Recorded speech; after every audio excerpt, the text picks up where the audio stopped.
Guys now start और next video lecture. चलते हैं अगेन एक क्वेश्चंस है, इसको सॉल्व करते हैं, प्रूफ करते हैं। अब बाकी तो चीज़ें बहुत आ रही हैं, अब इस क्वेश्चंस को प्रूफ ही करते हैं। बड़ा क्वेश्चंस, ये अच्छा क्वेश्चन है CSIR नेट का।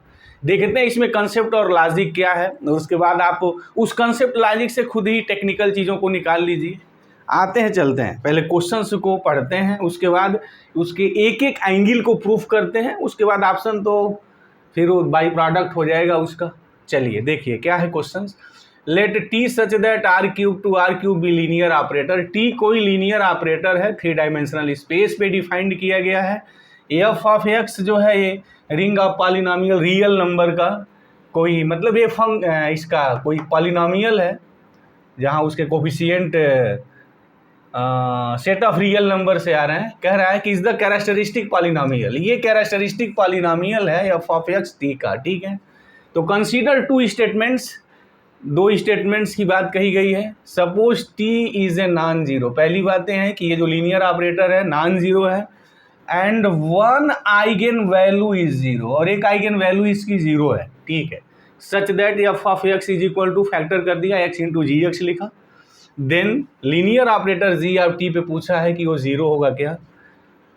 ओके, सेकेंड क्या है, zero is an eigen value with at least, यहाँ एट लिस्ट आया है 2 लीनियरली इंडिपेंडेंट आइगन वेक्टर्स के बारे में बात की गई है, such that f of x वही है। देन अगेन पूछा है कि जी ऑफ टी जीरो है या नहीं। Then which of the following option is the true. चलिए ऑप्शन अब हम नहीं देखते, प्रूफ ही करते हैं, देख लेते हैं ऑप्शन क्या आने जा रहा है। Now start with the proof here.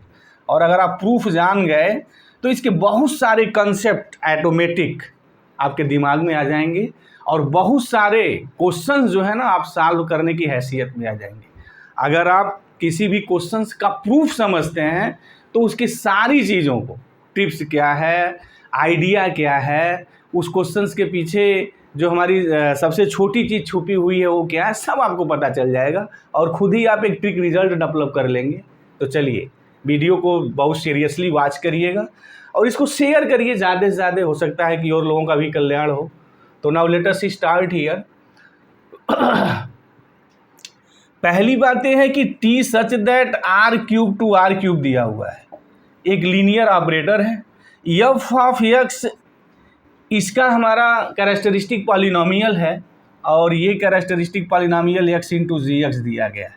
एक बात तो पक्का दावे के साथ आप कह सकते हैं कि अगर t R³ पे डिफाइंड है तो इसका जो कैरेक्टरिस्टिक पॉलिनोमियल होगा उसकी डिग्री एग्जैक्टली 3 होगी। ठीक है, और यहाँ f of x into g x लिखा गया है, तो इसका क्या मतलब होगा कि जो जी एक्स होगा हमारा वो डिफिनिटली मतलब एग्जैक्टली 2 डिग्री का एक मोनिक पॉलिनोमियल होगा। बिल्कुल clear, there is no doubt in the that concept. अब क्या होगा, अगर ये 2 डिग्री का है तो फिर क्या होगा, इसका अगर हम फैक्टर करते हैं तो इसके फैक्टर क्या क्या आ सकते हैं। देखिए, या तो इसका factor x minus lambda 1 x minus lambda 2 हो गया, इसके 2 रूट्स डिफरेंट हैं, रियल हैं। या ऐसा हो सकता है कि इसका एक ही रूट्स हो, ऐसा हो जाए सेम एक ही रूट मतलब एक ही सेम रूट्स हो जाए, ये हो सकता है। या ये हो सकता है कि यह इरिड्यूसिबल हो जाए ओवर Rx ना, मतलब कॉम्प्लेक्स इसके रूट्स आ जाएं, और अगर कॉम्प्लेक्स रूट आएंगे तो फिर ये जो मेरा Gx होगा ये हो जाएगा x माइनस लैम्डा प्लस आई डेल्टा, और एक इसका कॉन्जुगेट होता है। सबको पता है कि जब भी कॉम्प्लेक्स के रूट्स दो मिलते हैं तो वो हमारे कॉन्जुगेट्स में होते हैं। ठीक है, यही मेरी पॉसिबिलिटी बची, और इसके अलावा कोई पॉसिबिलिटी तो है ही नहीं, और कोई पॉसिबिलिटी की तलाश ही नहीं की जा सकती है। मैक्सिमम ये मेरी Gx के बारे में ये मेरा नॉलेज है, अगर ये ऐसा दिया हुआ है तो। अब चलिए देखते हैं मिनिमम पॉलिनोमियल्स के बारे में। आइए, मिनिमल पॉलिनोमियल्स क्या कहता है। अब इस सॉल्यूशंस को बहुत सीरियसली वॉच करिए और नोट करिए। ये जो क्वेश्चंस है ना, बहुत सारे क्वेश्चन जो है ना अनसुलझे रहस्यों को खोलेगा वो।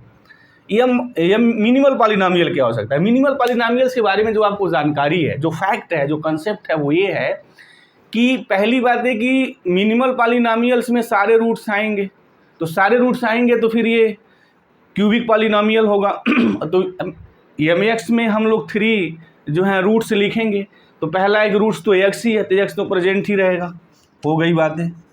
दूसरा क्या हो सकता है कि अगर gx ये मेरा हो गया तो फिर तो x माइनस लैम्डा 1 और x माइनस लैम्डा 2 हो जाएगा, ये हो गया। r क्या हो सकता है देखिए, x तो आना ही आना है।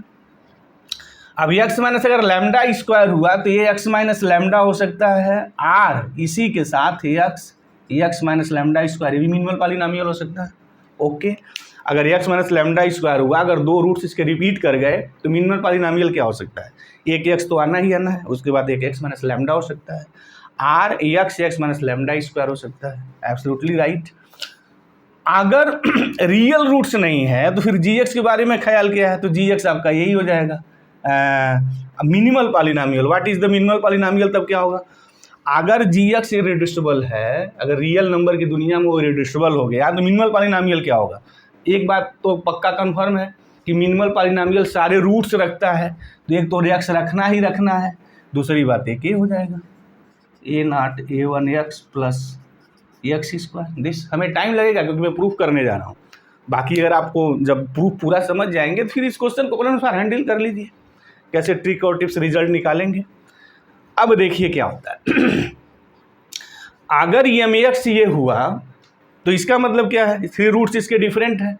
अगर इसके 3 रूट्स डिफरेंट हैं तो डेफिनेटली ये डायगोनलाइजेबल होगा, और उस स्टेज में mt क्या होगा, mt 0 होता है, सबको पता है। तो दिस इम्प्लाइज t, और ये क्या है, दिस इज द व्हाट, यही तो मेरा g ऑफ x है, तो वहाँ हो जाएगा into ji of t, this is the g यही है ना, इसी का फैक्टर होके ये आया है। ओके, तो बात क्लियर हो गई होगी, आसान चीज़ है, कोई बहुत बड़ी चीज़ नहीं है। ये मेरा 0 हो गया, t भी मैट्रिक्स है, g ऑफ t भी मैट्रिक्स है, और 2 मैट्रिक्सों का प्रोडक्ट अगर 0 है तो आप ये दावा थोड़ी कर सकते हैं कि g ऑफ t 0 होगा। हो भी सकता है, नहीं भी हो सकता है ना। तो इसकी मीनिंग क्या है कि मैं 100% श्योर नहीं हूँ, और प्रूफ में तो बातें 100% श्योर होती है ना, वही बट तो होता नहीं है। यहाँ काउंटर एग्जाम्पल देने का प्रयास नहीं है मेरा, हम इस चीज़ को प्रूफ ही करने चल रहे हैं ताकि एक आपको बड़ा ज़बरदस्त इसका जो है कॉन्सेप्ट मिल जाए। तो जी ऑफ टी ज़रूरी नहीं है, 0 हो भी सकता है, नहीं भी हो सकता है। तो मतलब क्या हो गया कि यहाँ जो हमारा ए के बारे में कहा गया जी ऑफ टी 0 होगा, नहीं, नॉट नेसेसरली। तो नॉट नेसेसरली का मतलब ये हो गया कि यहाँ जो स्टेटमेंट है वो फॉल्स है। बहरहाल बस हमें तो को प्रूफ करना है, तो बाकी चीज़ों को भी हम प्रूफ अब करने चलना है, इसीलिए हमें टाइम लगेगा, और इस चीज़ को बड़ा सीरियसली वीडियो को पॉज करके देखिएगा। चलिए, अब तो ये बात हो गई, ये अगर हो गया तो आप दावा नहीं कर सकते हैं। अच्छा, अगर ये हो गया तो फिर क्या करेंगे, अगर mx इज इक्वल टू ये हो गया तो फिर उस स्टेज में जी ऑफ टी आपका ये होगा, मतलब जो जी ऑफ x होगा आपका x माइनस लैम्डा हो गया। अब mt इज इक्वल टू क्या लिखेंगे, 0 होता है, दिस इम्प्लाइज t, और ये t minus lambda I is equal to 0, यही मेरा जी ऑफ टी हुआ। अब ये 0 है तो पूछा जा रहा है क्या जी ऑफ टी 0 होगा क्या, नहीं। अगेन हम ये बात दावा नहीं कर सकते हैं ना भाई, दावा तो मैं कर ही नहीं सकता हूँ कि फिर ये जी ऑफ टी, ये इसका प्रोडक्ट 0 है तो ये 0 होगा, ज़रूरी नहीं है, या ये तो 0 नहीं होगा, क्योंकि इसने पहले ही कह दिया है कि T not is equal to 0 है ना। Why T not is equal to 0 क्यों है कि पहले ही कह दिया नॉन 0, मतलब T not is equal to 0, ये 0 नहीं है। तो अच्छा, इनका प्रोडक्ट 0 है, तो ये मत रियल नंबर तरीके मत समझिएगा कि अगर a 0 नहीं है और a भी अगर 0 होता है तो पक्का b 0 होता है। हाँ, पक्का b 0 होता है, ये रियल नंबर की दुनिया में होता है, बट प्रोडक्ट ऑफ मैट्रिक्स में ऐसा नहीं होता है। a 0 नहीं है, b 0 नहीं है, तो a डॉट भी 0 हो सकता है, ये 100% पॉसिबल है। तो ये ज़रूरी नहीं है कि ये 0 हो, और मुझे तो प्रूफ करना है ना कि इनको काट ही देना है कि नहीं ऐसा हो ही नहीं सकता है। तो जी ऑफ टी ज़रूरी नहीं है अगेन ये 0 हो जाए, तो इस केस में भी ऐसा नहीं हो सकता है, इस केस में भी नहीं हो सकता है। तो मुझे तो वहाँ ऑप्शन दिया है, एग्जामिनेशन हॉल में बैठे हैं, अगर एक ही नहीं है फिर आगे बढ़ जाएंगे, टाइम किल करने की ज़रूरत क्या है। लेकिन अगर मैथमेटिक्स सीखनी है ताकि आगे आप न फंसें तो इन सब चीज़ का प्रूफ जानना आपको ज़रूरी है, ताकि ऐसे क्वेश्चन डेवलप हो। अगर आए भी हैं ऐसे क्वेश्चन तो बनते ही रहते हैं। इसके बारे में ज़रा देखिए, अगेन यहाँ भी आप नहीं कह पाएंगे क्योंकि mt 0 होगा, उसका मतलब t माइनस लैम्डा आई का होल स्क्वायर 0 होगा, और अगेन मैं ये दावा नहीं कर सकता हूँ कि ये 0 होगा। हो भी सकता है, नहीं भी हो सकता है। तो 100% अब दावा में नहीं है तो फिर कैंसिल हो गया। अच्छा, अगर ये हुआ तो क्या होगा? अगर m x is equal to आपका x into a naught plus A1 x plus x square, ये तो एम टी ज़ीरो होगा। एम टी ज़ीरो होगा मतलब कि टी इंटू, और ये जी ऑफ टी है, जी ऑफ टी ज़ीरो। अब क्या, कोई ज़रूरी थोड़ी है कि अगेन ये जी ऑफ टी ज़ीरो हो जाएगा? नहीं, संभव ही नहीं है। हो भी सकता है, नहीं भी हो सकता है। नहीं, सारी संभव की बात नहीं, हो भी सकता है, नहीं भी हो सकता है। T into ji of T zero होगा, ये तो 100% हुआ। ये ज़रूरी नहीं है कि वो ज़ीरो हो जाए, हो भी सकता है, नहीं भी हो सकता है। तो यहाँ भी ये दावा कैंसिल हो गई। मतलब कि जो पहला स्टेटमेंट है हम दावे के साथ नहीं कह सकते। देखा ना, हमने प्रूव किया कि जी ऑफ टी ज़ीरो हो भी सकता है, नहीं भी हो सकता है। और मुझे ट्रू की तलाश करनी है। अगर मे बी अगर होता तो मे बी में तो हो सकता है, जी ऑफ टी ज़ीरो हो सकता है, लेकिन 100% अगर श्योरिटी की बात है तो फिर आपने देखा मैंने इस चीज़ को प्रूफ किया। अच्छा, अगर आपको कहीं कंसेप्ट में प्रॉब्लम है तो आप डेफिनेटली कमेंट बॉक्स पे जाएं, कमेंट करें, उसका हम जवाब देंगे। तो फर्स्ट स्टेटमेंट ट्रू नहीं है, राइट? तो ये तो प्रूफ हो गया, first statement is not a true. तो ये ओनली ये कह रहा है ट्रू है, फिर तो ये सही नहीं है। चलिए ऑप्शन अब हम नहीं देखेंगे, नेक्स्ट पे आते हैं। नेक्स्ट क्या है उसको देखिए। कह रहा है कि suppose zero is an eigen value. चलिए, एक जीरो आइगन वैल्यू दे दिया इन्होंने with at least two linearly independent eigen vectors. इसका मतलब क्या हो, जियोमेट्रिक मल्टीप्लिसिटी दिया हुआ है।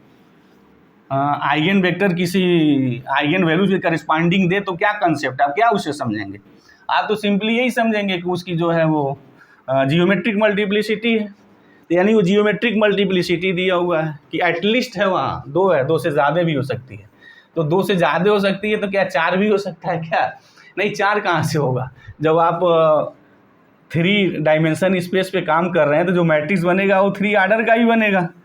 तो मैक्सिमम आइगन वैल्यूज 3 होगी, तो 3 ही तो हो सकता है, 4 तो कुछ हो ही नहीं सकता है। तो वो तो संभव नहीं है। एटलीस्ट 2 है मतलब कि 2 हो सकता है या 3 हो सकता है, मैक्सिमम 3 हो सकता है।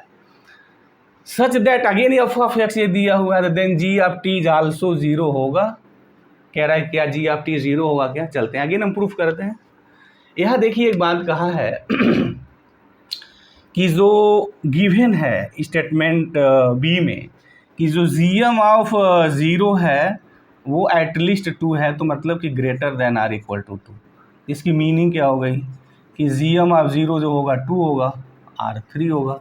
यही तो हो सकता है। अच्छा, एक और बात आपको जानते हैं कि एम ऑफ लैम्डा या ज़ीरो जो होगा greater than or equal to G M of zero होगा। तो फिर एम ऑफ ज़ीरो क्या क्या हो सकता है? Greater than or is equal to G M zero है, तो फिर 2 हो सकता है, आर 3 हो सकता है। ये बातें हो गई क्लियर कि मतलब अगर जी एम अगर ज़ीरो अगर 2 है तो फिर एम क्या हो सकता है? 2 भी हो सकता है, 3 हो सकता है। तो यार देखिए, एक बना लेते हैं, आप भी बना लीजिए इसको। जी एम ऑफ अगर 0 है तो क्या क्या हो सकता है? ए एम ऑफ जो 0 होगा उसकी वैल्यू हमेशा जी एम ऑफ 0 से बड़ी होती है। तो अगर 2 है तो हम पूरी संभावनाओं की तलाश कर रहे हैं, पूरा हम प्रूफ ही करने जा रहे हैं, इनका पोस्टमार्टम ही कर दे रहे हैं। तो ए एम ऑफ 0 2 हो सकता है, और ए एम ऑफ 0 3 हो सकता है। अगर ये कंडीशन है तो क्या होगी? तो एफ ऑफ एक्स जो कैरेक्टरिस्टिक पॉलिनोमियल है, एक तो आपका हो गया एक्स स्क्वायर, राइट? या चलिए अभी हम एक्स इंटू जी एक्स ही लिख रहे हैं, छोड़िए। अब इसे एफ ऑफ एक्स के इसके अकॉर्डिंग तोड़ते हैं।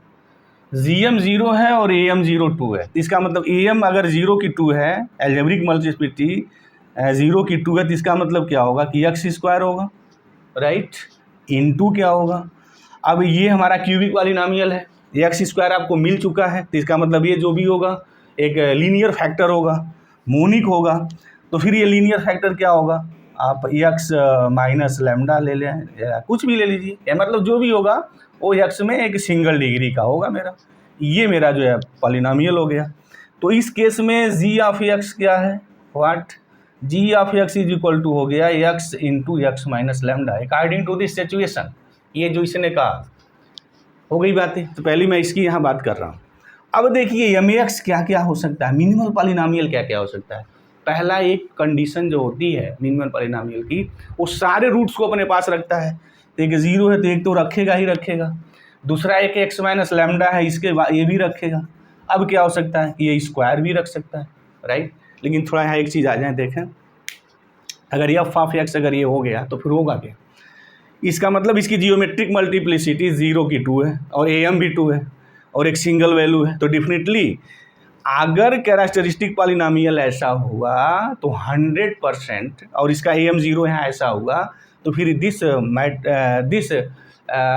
मैट्रिक्स रिप्रेजेंटेशन बाई टी का जो रिप्रेजेंटेशन जो मैट्रिक्स होगा वो डायगोनलाइजेबल होगा 100%। और डायगोनलाइजेबल अगर हुआ तो फिर क्या कंडीशन होगी, एम टी हमारी ये हो गई, यानी इस केस में वो डायगोनलाइजेबल हो जाएगा। दूसरा क्या हो सकता है कि एम टी हमारा एक्स स्क्वायर हो जाए, एक्स माइनस लैम्डा हो जाए, ये हो गया, ओके। और तो कोई पॉसिबिलिटी तीसरी बनेगी नहीं इस केस में तीसरी कोई पॉसिबिलिटी बननी नहीं है। तो जब तीसरी कोई पॉसिबिलिटी नहीं बननी है तो फिर क्या होगा, यहाँ देखिए मैट्रिक्स डायगोनलाइजेबल हो गया, और मैट्रिक्स डायगोनलाइजेबल हो गया तो फिर क्या होगा, जी टी 0 होगा कि नहीं, देखिए यहाँ। तो फिर उस केस में अगर ये x into X minus lambda है तो जी ऑफ टी क्या है, what is the G of T, G of T हमारा है अगर कंपेरिजन करें तो x into X minus lambda, this is the your G of T ना, x इंटू ऐसे लिख सकते हैं। तो जी ऑफ टी हुआ एक्स माइनस लेमडा, और एम ऑफ एक्स क्या हुआ, एम ऑफ एक्स हो गया एक्स माइनस लेमडा है, यहाँ ये दिया हुआ है। और आपको पता है कि एम टी 0 होता है, और एम टी अगर 0 होगा तो इसका मतलब जी टी भी 0 होगा। S absolutely right. नहीं, इसकी मीनिंग क्या हो गई कि अगर कैरेक्टरिस्टिक पॉलिनोमियल आपका ये हुआ तो उस केस में जी टी को 0 होना पड़ेगा, क्योंकि जी टी तो यही है। और नहीं सा मिनिमल पॉलिनोमियल अगर ये हुआ, और मिनिमल पॉलिनोमियल टी को set M T is equal to 0 होगा, तो फिर this is the right one. तो फिर ये जी टी 0 हो जाएगा। हमने ये चीज़ प्रूव किया और आपने इस चीज़ को देखा, राइट। इस केस में आते हैं कि अगर हमारा ये हो जाए, तो अगर ये हो जाएगा तो फिर क्या होगा, व्हाट हैपेंस, ज़रा देखा जाए। यानी F of x is equal to what, X into ये हमारा मिनिमल पॉलिनोमियल है,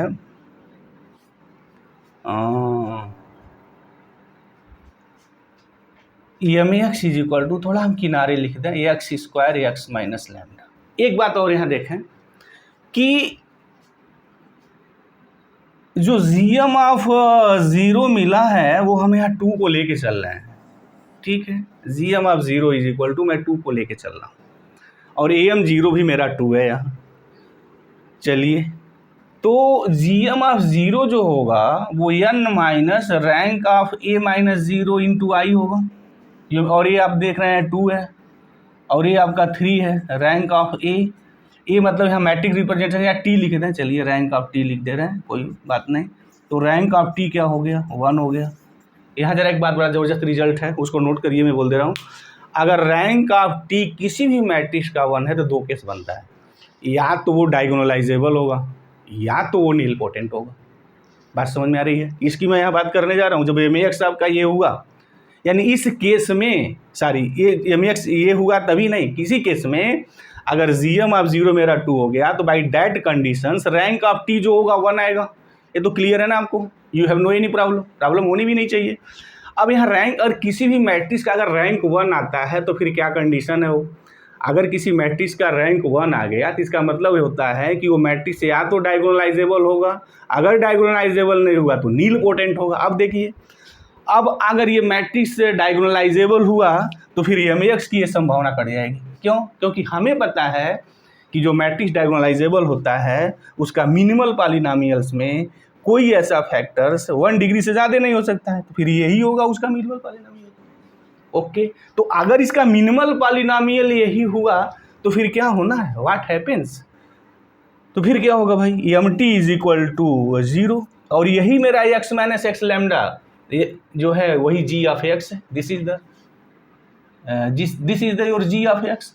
तो अगर एम टी 0 हुआ तो इसका मतलब जी ऑफ टी भी मेरा 0 हो जाएगा। ओके, तो जो मैं ये लिखा था ना, ये by that concept, by this logic ये कैंसिल हो जाएगा।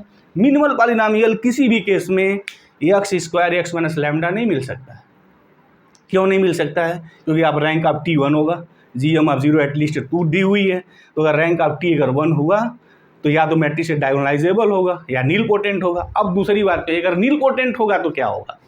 अगर मैट्रिक्स नील पोटेंट हो गया जिसका रैंक 1 है तो फिर क्या लिखेंगे? देखिए कैसा लिखेंगे भाई, वो मैट्रिक्स जो नील पोटेंट है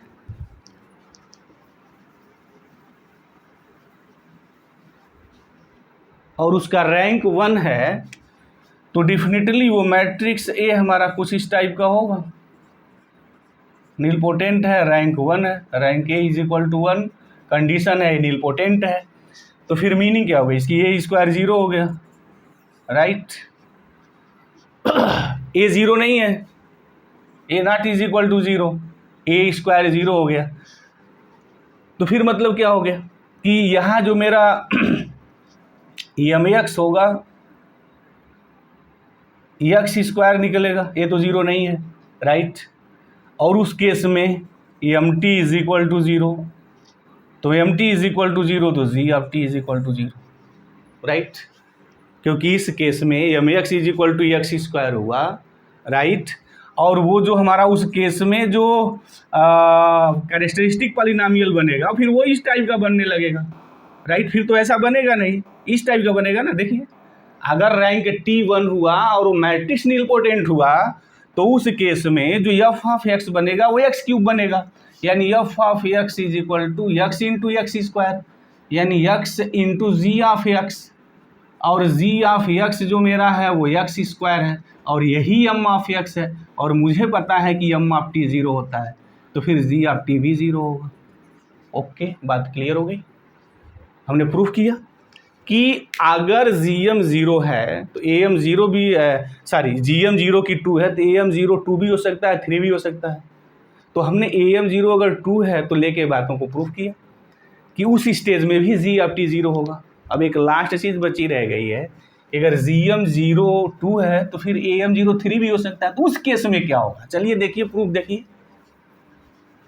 देखिए कैसा क्वेश्चन ये दिया था। बहरहाल अब जब अभी क्वेश्चन जान जाएंगे ना, हमें टाइम लग रहा है, बट जब क्वेश्चन को आप जान जाएंगे कैसे लगता है, कंसेप्ट इसका क्या है, तो फिर जब भी ऐसे क्वेश्चन आएंगे आपके लगाने के लिए एक रास्ते मिल जाएंगे। कंसेप्ट डेवलप हो गया ना। और सबसे बड़ी चीज़ यही है कि हर चीज़ का एक प्रूफ का जो है ना कंसेप्ट डेवलप अगर आपके पास अगर हो गया तो फिर किसी क्वेश्चन को आप लगा सकते हैं। अब यहाँ देखिए GM 0 है, ये 2 है, और AM 0 अगर ये 3 हो जाए तो फिर एफ ऑफ एक्स क्या होगा उस केस में? F of x is what? AM 0 अगर 3 है तो फिर एक्स क्यूब ही होगा, राइट। तो फिर एम एक्स क्या हो सकता है? अभी हमने कहा रैंक ऑफ टी इस केस में 1 ही आना है, तो जब रैंक ऑफ टी 1 आएगा तो डायगोनलाइजेबल होगा, नील पोटेंट होगा। डायगोनलाइजेबल हुआ तब भी हमने प्रूव किया इसके जस्ट पहले जी ऑफ टी 0 है। अगर नील पोटेंट है तब भी हमने प्रूव किया कि जी ऑफ टी 0 है। ओके, बात क्लियर हो गई। लास्ट के सब बचा रह गया ना कि GM 0 एटलीस्ट 2 दिया है, तो GM 0 अगर 3 हो जाए तो पक्का है कि AM 0 भी 3 होगा, क्योंकि AM 0 कभी भी GM 0 से कम नहीं होगा, या तो इक्वल होगा या बड़ा होगा। तो 3 से बड़ा होने की संभावना नहीं, क्योंकि जो T है वो 3 ऑर्डर पे चल रहा है। तो अब इस स्टेज में क्या होगा? एफ ऑफ एक्स क्या होगा? एक्स क्यूब हो जाएगा। तो मिनिमल पॉलिनॉमियल क्या होगा? अब आप देख लीजिए what is the minimal polynomial. तो मिनिमल पॉलिनॉमियल आपका क्या क्या हो सकता है? एक्स हो सकता है क्या? पक्का हो सकता है। एक्स स्क्वायर भी हो सकता है, एक्स क्यूब भी हो सकता है। अगर मिनिमल पॉलिनॉमियल, अच्छा अब जो हम तोड़ेंगे उसको एक्स इंटू एक्स स्क्वायर, इस केस में मेरा G of X X square हुआ, ठीक है। अगर मिनिमल पॉलिनॉमियल ये हुआ M X X is equal to X, तो उस केस में क्या होगा? एम टी 0 होता है, तो this implies T is equal to 0, मतलब कि वो 0 मैट्रिक्स हो जाएगा। और यहाँ नॉन जीरो की बात ही नहीं कही कि टी 0 भी हो सकता है, नहीं भी हो सकता है। Suppose 0 is an eigen value, 0 eigen value कहा है ना, टी के बारे में कुछ नहीं कहा कि वो नॉन जीरो है, नहीं। पहले केस में कहा था कि वो नॉन जीरो है, दूसरे केस में नहीं कहा है। तो ये पॉसिबिलिटी भी हो सकती है, एम एक्स एक्स भी हो सकता है। तो अगर एम एक्स एक्स हो गया तो टी डेफिनेटली क्या होगा? 0 होगा।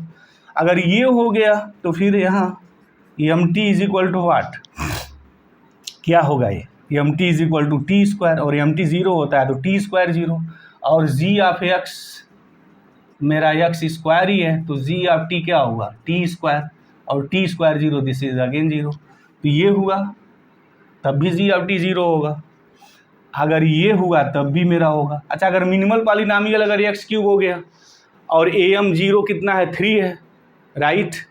तो फिर अगर ए एम जीरो और एक देखिए बड़ा ज़बरदस्त यहाँ लासी खाई है, यहाँ ये कह रहा है ए एम जीरो वही है जो जी एम जीरो है और ये 3 है, मैट्रिक्स भी 3 ऑर्डर का है और A M G M same हो गया है। तो फिर क्या होगा, A M G M same एक ही कंडीशन में होता है सारी आइगन वैल्यूज़ के लिए, और सारी आइगन वैल्यूज है क्योंकि जीरो एक ही मिला ही है। तो फिर उस स्टेज में क्या होगा कि वो मैट्रिक्स डायगोनलाइजेबल होगा।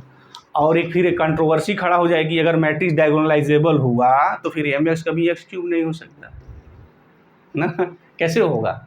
अगर मैट्रिक्स डायगोनलाइजेबल हुआ तो एम एक्स के साथ एक ज़बरदस्त रिजल्ट है ना कि वो मोनिक लीनियर होता है, यानी वो तो क्वाड्रेटिक नहीं हो सकता है। तो फिर ये क्यूबिक कहाँ से हो सकता है? ये संभव नहीं है। बट ये संभव कब है कि सबको ये पता है कि अगर कोई मैट्रिक्स ज़ीरो है ना तो फिर वो नीलपोटेंट भी है और डायगोनलाइजेबल भी होता है। तो उस केस में हमारा क्या हो जाएगा कि जो टी ही है वही ज़ीरो हो जाएगा, राइट। तो मिनिमल पॉलिनॉमियल हमारा यही हो जाएगा। ये कंडीशन होने का मतलब है कि यहाँ इन्वॉल्व हो जाएगा ना, राइट। तो फिर क्या हुआ कि ये जो बी मेरा स्टेटमेंट दिया हुआ है कि बी स्टेटमेंट की हर एक चीज़ प्रूफ करती है कि g of T is equal to zero. Okay, मुझे उम्मीद है कि इस क्वेश्चन के पीछे जो लॉजिक और कॉन्सेप्ट रही है ये बात पूरी आपको समझ में आ गई होगी। अब तो ऑप्शन कौन सही है फिर तो आप देख लीजिए, हमने प्रूफ ही कर दिया है। क्या बचा है इसमें भाई कि केवल बी सही है, ये सही नहीं हो सकता है। तो only B is the right one here, right. B सही है, नाइदर ए नार बी, नहीं ये सब चीज़ें गलत है। Now we have proved here. अब इसके बाद हम अगेन क्वेश्चन उठाएंगे और उस क्वेश्चन को भी प्रूफ करेंगे। तो अभी तक मेरे चैनल को आप सब्सक्राइब नहीं किया है तो प्लीज़ को सब्सक्राइब करिए और वीडियो लेक्चर्स को ज़्यादा से ज़्यादा शेयर करिए। अब इसके बाद जो भी क्वेश्चंस हम उठाएंगे जो इस साल एग्ज़ाम हुआ है उस चीज़ का हम प्रूफ करेंगे कि क्या उसमें ऑप्शन सही है और क्या गलत है। तो थैंक यू गाइस, जय।